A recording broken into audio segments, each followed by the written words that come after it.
오늘 다윗은 유언장을 쓴 것이 아니라 아들 솔로몬을 불러서 그 자리에서 유언을 남깁니다.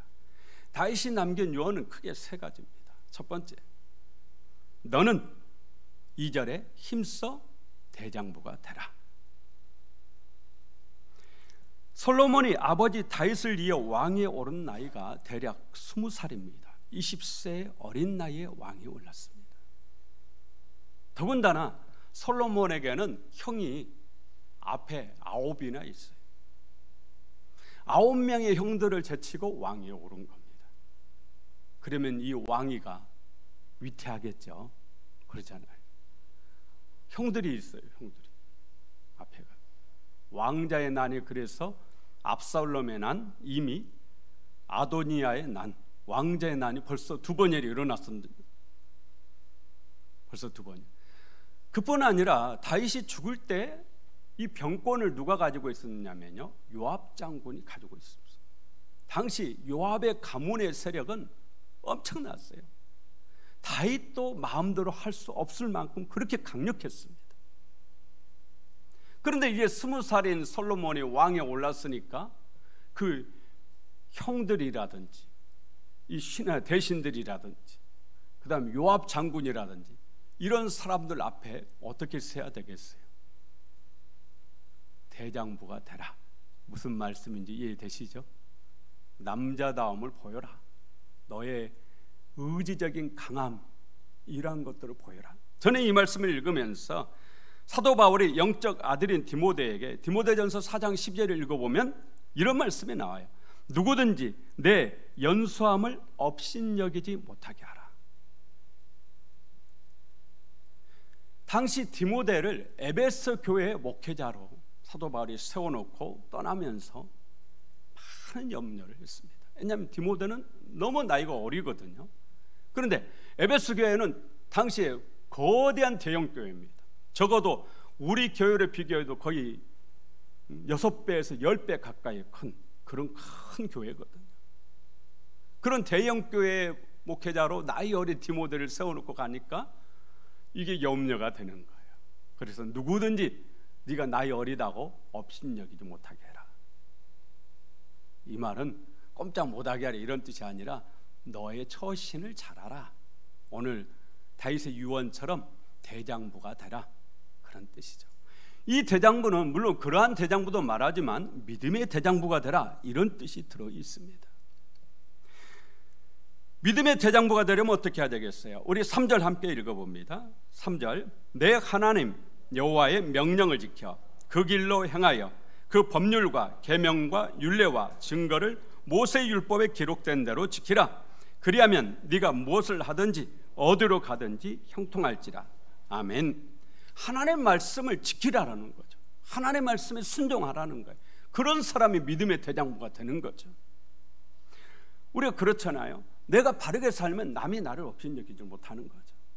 그런데 내가 행동이 어설프고 흥청망청 술이나 마시고 이렇게 살면 자녀까지도 업신여기고, 안타깝게도 그렇잖아요. 그런데 아버지가 삶이 정말 바르단 말이에요. 그러면 자녀들도 존경할 수밖에 없고 그 누구도 업신여길 수가 없는 거예요. 그런데 다윗은 아들 솔로몬에게 네가 하나님 말씀대로 그렇게 살아라. 그러면 너는 믿음의 대장부가 될 거다. 아무도 너를 넘보지 못하고 업신여기지 못할 거다. 여러분도 마찬가지입니다. 하나님 말씀 위에 굳게 서십시오. 그러면 어떤 위협에도, 어떤 유혹에도, 어떤 어려움에도 흔들리지 않는 믿음의 대장부가 될 줄로 믿습니다. 솔로몬은 뒤에 있는 유언 2가지는 잘 지킵니다. 왜냐하면 이거는 간단하거든요. 그런데 첫 번째 유언, 가장 중요한 유언이죠. 믿음의 대장부가 되라. 이 유언은 처음에는 잘 지켜요. 그래서 기본 산당에 가서 1000번제도 한 겁니다. 그래서 하나님께 전무후무한 지혜도 얻었죠. 복도 받았어요. 그런데 나이가 들어가면서 점점 아버지의 이 유언을 잊어버려요. 그리고 하나님 말씀에서 벗어납니다. 나중에는 우상을 숭배하게 되고 결국은 하나님께 등을 돌리게 되죠. 그 결과는 나라가 둘로 갈라지는 그런 비극을 갖게 됩니다. 그의 아들 로보암 때 나라가 둘로 나뉘게 되죠. 만약에 솔로몬이 아버지 다윗의 유언처럼 믿음의 대장부로 하나님 말씀을 지키고 하나님 말씀대로 살고 하나님 말씀에 순종해서 그렇게 살았더라면 다윗의 나라, 솔로몬의 나라는 그의 후손 대대로 영원했을 겁니다. 그런데 솔로몬이 이 유언을 끝까지 지키질 못해요. 처음에는 지키니까 나라가 아주 강력하고 힘이 있죠. 그러나 나중에 이 말씀에서 벗어나게 되고 말씀을 떠나게 되고 신앙이 흔들리니까 나머리가 다 흔들리는 거죠. 둘째, 5절 다윗은 두 번째 유언을 남기죠. 5절에 누구를 죽이라고 그래요? 5절에 누구를 죽이라고 그럽니까? 요압을 죽이라. 요압을 죽이라. 백발로 내려가지 못하게 하라. 이 말은 늙어서 죽게 하지 마라, 그런 뜻이잖아요. 요압을 죽이라. 8절에 보면 베냐민 지파 사람 시므이를 죽이라. 두 사람을 죽이라고 그래요. 요압을 죽이고 시므이를 죽이라. 요압은 다윗의 조카입니다. 사촌 조카예요. 누나 수르야의 아들이에요. 그런데 왜 다윗은 아들 솔로몬에게 요압 장군을 죽이라고 할까요? 요압은 다윗이 사울왕에게 쫓기기 시작할 때부터 다윗을 따라와요. 그리고 다윗이 왕이 되고 다윗의 나라를 세우는 데 있어서 정말 큰 공을 세웁니다. 요압이 없어서는 안 돼요. 반드시 요압이 있어야 돼요. 그런데도 불구하고 요압은 일평생 다윗에게 가시 같은 존재였습니다. 그는 아주 세상적인 욕망이 컸던 사람이에요. 그래서 누구든지 자기 위에 있는 사람을 못 봐요. 우리가 운전할 때 내 앞에 차 있는 꼴을 못 보는 분들이 있잖아요. 반드시 추월해야 되는 분들. 그런데 요압은 누구든지 자기 앞에 누군가가 있는 것을 그 꼴을 못 보는 거예요. 그래서 오늘 다윗의 유언에 보면은 아브넬을 죄 없는 아브넬, 죄 없는 아마사를 죽였다. 그러니 요압을 죽이라, 이렇게 얘기를 합니다. 요압은 항복하러 온 아브넬 장군을 자신의 야욕 때문에 살해합니다. 아마사도 살해합니다. 또 특히 다윗의 아들인 압살롬도 살해합니다. 그러니 아버지로서 얼마나 피맺힌 한이 있었겠어요. 매번 왕인 다윗을 무시하고 제멋대로 그렇게 행동을 해요. 자기의 힘을 믿고. 아버지 다윗은 자신이 죽고 나서 아들 솔로몬이 요압에게 자신과 같은 고통을 당하는 것을 원치 않은 겁니다. 뿐만 아니라 하나님 편에서 정의를 바르게 세우고 싶었던 거죠. 하나님은 공의의 하나님이시죠. 요압은 그 죗값을 받아 마땅한 사람이에요. 여러 차례 회개할 기회가 주어졌지만 한 번도 회개하지 않습니다. 한 번도 잘못을 뉘우치지 않아요. 요압이. 다윗은 이런 요압을 솔로몬에게 죽이라고 명령합니다. 말씀드린 대로 그 자리에는 솔로몬뿐만이 아니고 여러 사람이 있었단 말이죠. 요압에게 이 얘기가 들어갔겠어요? 안 들어갔겠어요? 그래서 성경을 읽어보면 요압이 성전으로 달려가서 제단에 뿔을 잡고 있는 걸 솔로몬이 죽입니다. 아버지의 유언대로 죽이죠. 아버지의 유언을 구실 삼아서 요압 장군을 죽이는 거예요. 그리고 사울왕의 친척인 베냐민 지파 시므이도 죽입니다. 다윗이 죽이라고 유언을 남기죠. 왜냐? 압살롬의 난 때 다윗이 피난길에 올랐을 때 이 시므이가 막 욕을 하면서 돌멩이를 던지면서 여러 세력을 규합해가지고 다윗을 괴롭혔거든. 그런데 압살롬이 승리할 줄 알았는데 다윗이 승리하고 돌아왔단 말이에요. 그러니까 시므이가 버선발로 와가지고 넙죽 엎드려서 잘못했다고 한 번만 용서해달라고. 그래서 다윗이 용서해 줬습니다. 그런데도 다윗이 시므이를 죽이라고 하는 것은 그 이후에도 시므이가 계속 세력을, 사울왕의 친척이잖아요, 사울 왕을 따르는 세력들을 규합해서 뭔가 일으켜서 꾸미고 있었더란 거죠. 그래서 시므이를 죽이라. 왜냐? 회개하지 않기 때문이죠. 자신의 잘못을 뉘우쳤더라면, 요압도 마찬가지로 자기의 잘못을 뉘우치고 돌아섰더라면 죽일 이유가 없는 거죠. 시므이도 마찬가지죠. 만약에 시므이가 자신의 잘못을 뉘우치고 정말 다윗과 같은 편에 서서 하나님을 섬기면서 올바른 삶을 살았다면 다윗이 왜 죽이라고 그러겠어요?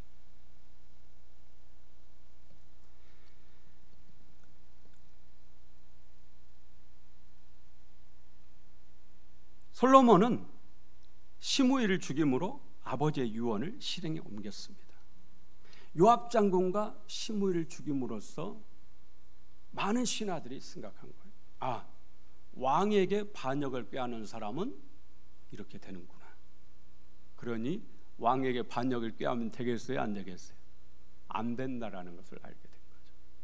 다윗의 유언은 그런 의미가 들어있습니다. 아들을 향한, 또 하나님의 공의, 죄를 지으면 이렇게 되는구나, 그래서 죄를 지으면 안 되겠구나, 이런 생각을 합니다. 솔로몬이 왕위에 있을 때, 왕이 된 후에 더 이상 왕의 자리를 위협하는 반란이 일어나질 않습니다. 아버지의 유언대로 솔로몬이 했기 때문이에요. 세 번째, 7절, 바르실레의 아들들에게 뭐를 베풀라고 그래요? 은총을 베풀라. 바르실레는 압살롬의 난 때 다윗이 왕궁을 급히 떠나는 바람에 먹을 것도 입을 것도 제대로 챙기지 못하고 떠났단 말이에요. 그래 너무너무 힘든 거예요. 그런데 이 바르실레가 어디서 그 얘기를 들었는지 먹을 것과 입을 것을 바리바리 싸들고 와서 다윗을 따르던 신하들을 다 먹이고 입히고 재우고 이랬거든요. 당시에는 전세가 완전히 기울어서 다윗이 이제 끝났다고 이러던 시대예요. 그런데도 이 바르실레가 다윗 편에 섰어 다윗을 그렇게 보호하고, 다윗이 하나님의 사람이라고 믿었기 때문에 다윗 편에 섰던 겁니다. 다윗이 이 은혜를 잊지 못해서 전쟁에서 이기고 압살롬의 난을 평정하고 돌아올 때 이 바르실레에게 그러죠. 그동안 당신이 나를 대접했으니까 이제는 제가 당신을 모시겠습니다. 나와 함께 예루살렘 궁으로 가십시다. 그때 바르실레가 거절합니다. 나는 나이가 너무 많아서 고향에서 죽고 싶습니다. 정왕의 마음이 그러신다면 여기 제 아들 기맘이 있으니 우리 아들을 좀 데려다가 작은 일이라도 시켜주시면 감사하겠다. 그래서 기맘이 예루살렘으로 따라가는데, 그 후에 성경을 읽어보면 다윗은 바르실레 아들 기맘뿐만이 아니고 바르실레 다른 아들들을 전부 다 왕궁으로 불러들였어요. 그 은혜를 갚는 거예요. 그러면서 마지막 임종을 앞두고 유언에다가 바르실레 그 고마움에 대해서 솔로몬에게 얘기하면서 바르실레 아들들에게 그 은혜를 갚아라, 그렇게 유언을 하는 겁니다. 솔로몬은 역시 이 유언도 그대로 실행에 옮겼습니다. 이걸 보면서 신하들이 무슨 생각을 했겠어요? 아, 나도 솔로몬 왕에게 충성을 다하면 내 자녀와 내 후손도 이와 같은 대접을 받겠구나, 이런 생각을 한 거죠. 오늘 어버이 주일입니다. 이 자리에 있는 우리는 대부분 어버이면서 또한 자녀죠. 먼저 어버이로서 다윗과 같은 자녀를 사랑하고 위하는 마음을 가져야 됩니다. 어떤 사람은 다윗이 아들 솔로몬을 통해서 복수를 하려 했다, 이렇게 얘기하는데 천만의 말씀이에요. 다윗을 그렇게밖에 안 보고, 다윗은 그런 인물은 아닙니다. 만약에 그랬더라면 성경에 또 다른 모습으로 기록을 했겠죠. 다윗은 믿음의 사람이고 하나님 마음에 합한 사람이에요. 다윗은 오히려 아들 솔로몬을 위해서 요압 장군과 사울 왕의 친척인 시므이를 제거하라고 유언을 남긴 겁니다. 그리고 그 결과 솔로몬의 왕권은 강화되었고 솔로몬의 나라는 견고해졌습니다. 아무도 솔로몬을 괴롭히는 사람이 없죠. 성경을 읽어보면 그 누구도 솔로몬을 얕잡아보고 반란을 일으키지 않습니다. 나중에 솔로몬이 우상 숭배하니까 하나님께서 여로보암이라는 청년을 붙여가지고 이제 반란을 일으키게 되는 것은 노년의 때예요. 다윗이 아버지의 유언대로 하나님 말씀대로 살아갈 때는 그 누구도 솔로몬에게 반기를 든다든지 솔로몬에게 대적을 한다든지 이런 사람이 없어요.